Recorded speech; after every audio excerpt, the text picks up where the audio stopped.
لوله بازیاب در دوشنبه گرم کردن تربوز زیر جمک در تابستان 2 ساعت شستن یک ماشین صحنه عادی است که هر روز در تاجیکستان می‌بینید و کسی را هم این صحنه‌ها به حیرت نمی‌آورند.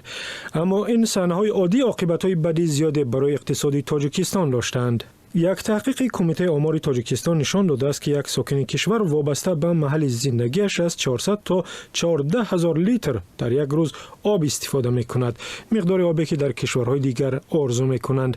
با گفته مؤلفان تحقیقات این 2 برابر معیار جمهوری و یک چند مرتبه بیشتر از معیارهای اروپایی است. با گفته متخصصان چنین شکل استفاده آب نه استفاده بلکه تلف دادن آب به حساب می‌رود.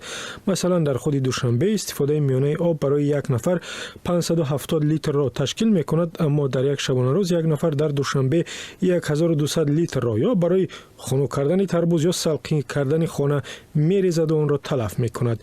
مؤلفان تحقیقات هم گفتند سبب اساسی تلفی آب فرسوده شوی لوله های آب، سطح پستی فرهنگ استعمال و هم نبودن واسطه های ثبت استفاده آب در تاجیکستان است.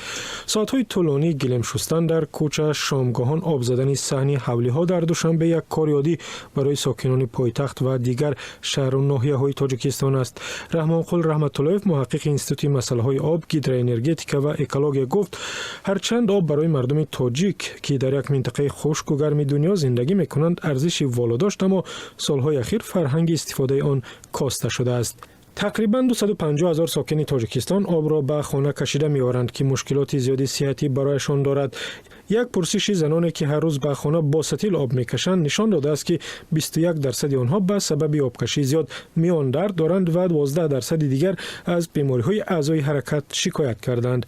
رحمانقل رحمت‌اللهیف میگوید تشویق و ترغیبات در بین مردم نشان دادن ارزش واقعی آب که برای رسانیدن آن تا به در خانه پول زیاد صرف می‌شود می‌تواند در استفاده با ثمر آب در تاجیکستان کمک کند.